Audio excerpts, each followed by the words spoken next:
বাংলাদেশের সাবেক ভূমিমন্ত্রীর সম্পদ বিক্রি করছে যুক্তরাজ্য সরকার।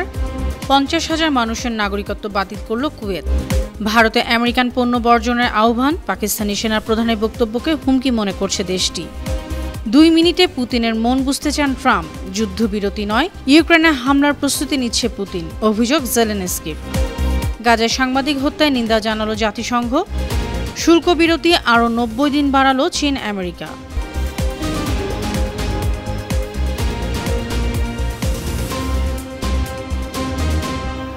শুনছিলেন সংবাদ শিরোনাম। সবাইকে স্বাগত জানাচ্ছি বিশ্বজুড়ে প্রতিদিনে। বিশ্বের বিভিন্ন প্রান্তের সব শেষ তথ্য জানাতে আপনাদের সঙ্গে আছি আমি অনন্যা চৈতি। যুক্তরাজ্যে বাংলাদেশের সাবেক ভূমিমন্ত্রী সাইফুজ্জামান চৌধুরীর সম্পদ বিক্রি হচ্ছে। ব্রিটেনে অর্থ পাচার করে এসব সম্পদ গড়েছিলেন তিনি।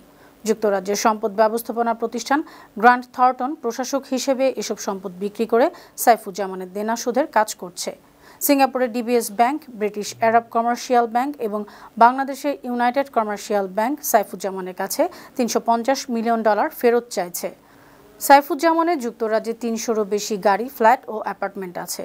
এসবের দাম 17 কোটি পাউন্ড। তবে সাবেক এই ভূমিমন্ত্রী দাবি করেছেন তিনি বৈধ অর্থেই এসব সম্পদ কিনেছেন। আমরা পারমাণবিক শক্তিধর রাষ্ট্র। যদি মনে করি আমরা শেষ হয়ে যাচ্ছি, তবে অর্ধেক দুনিয়াকেও সঙ্গে নিয়ে যাব। শনিবার যুক্তরাষ্ট্রের ফ্লোরিডায় নৈশভোজে পাকিস্তানের সেনাপ্রধান ফিল্ড মার্শাল আসিম মনিরের এসব বক্তব্যকে হুমকি মনে করছে ভারত সরকার। বিবৃতিতে ভারতের পররাষ্ট্র মন্ত্রণালয় নিন্দা জানিয়ে বলেছে, এটি পারমাণবিক যুদ্ধের তলোয়ার ঝোলানো ও পাকিস্তানের স্বভাবসুলভ আচরণ। এটি প্রমাণ করে পাকিস্তানের সামরিক বাহিনী সন্ত্রাসী গোষ্ঠীর সঙ্গে হাত মিলিয়ে চলে। ভারতীয় পণ্যে 50% শুল্ক আরোপ করায় ভারত ও যুক্তরাষ্ট্রের বাণিজ্যিক সম্পর্কে নতুন উত্তেজনা তৈরি হয়েছে। ভারতীয় ব্যবসায়িক সংগঠন ও ক্ষমতাসীন বিজেপির ঘনিষ্ঠ কিছু গোষ্ঠী মার্কিন পণ্য বর্জনে আহ্বান জানিয়েছে। তারা হোয়াটসঅ্যাপে বিকল্প দেশীয় ব্র্যান্ডের তালিকাও ছড়িয়ে দিচ্ছে। বিদেশি ব্র্যান্ডের বদলে ভারতীয় সাবান, টুথপেস্ট এবং ঠান্ডা পানীয়ের নাম উল্লেখ করেছে। ভারতে আমেরিকান ব্র্যান্ডগুলোর ব্যাপক বাজার রয়েছে। আমেরিকার McDonald's, Coca-Cola, Apple, Amazon, Starbucks সহ অনেক মার্কিন কোম্পানি ভারতের মধ্যবিত্ত ও উচ্চবিত্ত গ্রাহকদের কাছে বেশ জনপ্রিয়। আগামী শুক্রবার যুক্তরাষ্ট্রের আলাস্কায় ডোনাল্ড ট্রাম্প ও ভ্লাদিমির পুতিনের বৈঠক। রাশিয়া ইউক্রেন যুদ্ধ কোন দিকে যাবে তা এই বৈঠকে নির্ধারণ হবে।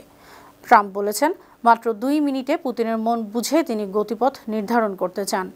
রাশিয়া ইউক্রেনের মধ্যেও ভূমি বিনিময় নিয়ে আলোচনা করতে চান। সোমবার হোয়াইট হাউসে সংবাদ সম্মেলনে ট্রাম্প আরও বলেন, কোনো চুক্তি হওয়ার সম্ভাবনা না দেখলে তিনি আলোচনা ভেস্তে দিবেন। এরপর রাশিয়া ইউক্রেন যত পারে লড়াই চালিয়ে যাবে। যুক্তরাষ্ট্র ও চীন তাদের বাণিজ্য যুদ্ধের শুল্ক বিরতি আরও 90 দিনের জন্য বাড়িয়েছে। আগামী 10 নভেম্বর পর্যন্ত এই শুল্ক বিরতি থাকবে। উভয় পক্ষের পণ্যে বড় অঙ্কের শুল্ক কার্যকরের কয়েক ঘন্টা আগেই নতুন এই সময়সীমার ঘোষণা দেওয়া হয়।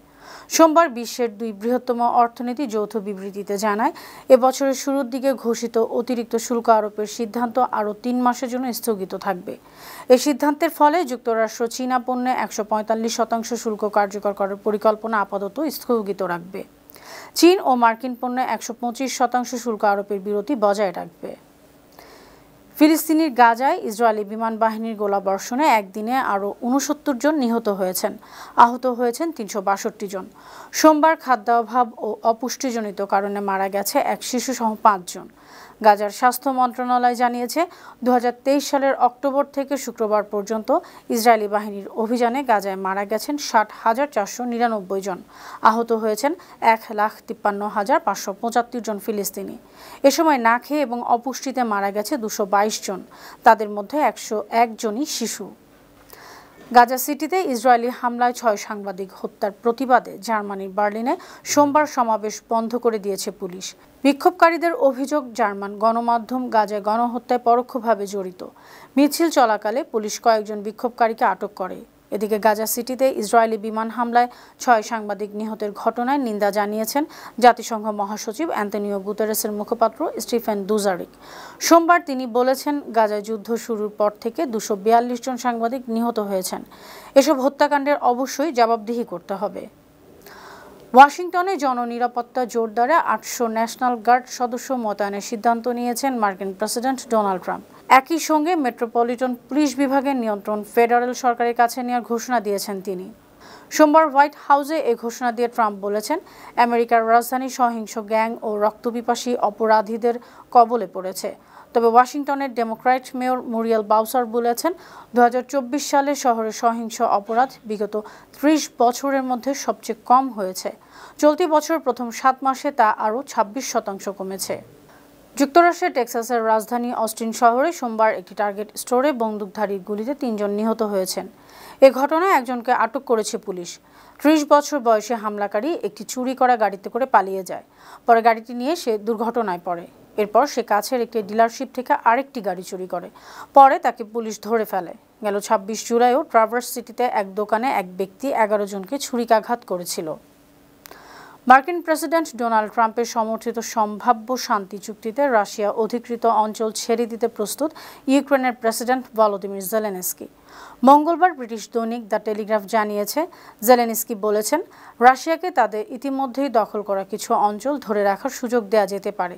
এর ফলে লুহানস্ক, দোনেৎস্ক, জাপোরেজিয়া, খেরসন ও ক্রিমিয়ার নিয়ন্ত্রণ কার্যত মস্কোর হাতেই চলে যাবে। এর আগে ইউক্রেনের প্রেসিডেন্ট জোর দিয়ে বলেছিলেন, কিয়েভের কোনো জমি দখলদারদের হাতে দেয়া হবে না।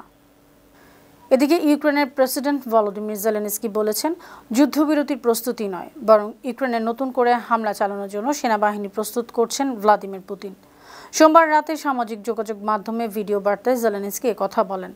তিনি আরও বলেন, ইউক্রেনীয় গোয়েন্দা ও সামরিক কমান্ডাররা জানিয়েছেন, আগামী শুক্রবার ট্রাম্পের সঙ্গে বৈঠকটি নিজের ব্যক্তিগত বিজয় হিসেবে উপস্থাপন করতে চান পুতিন।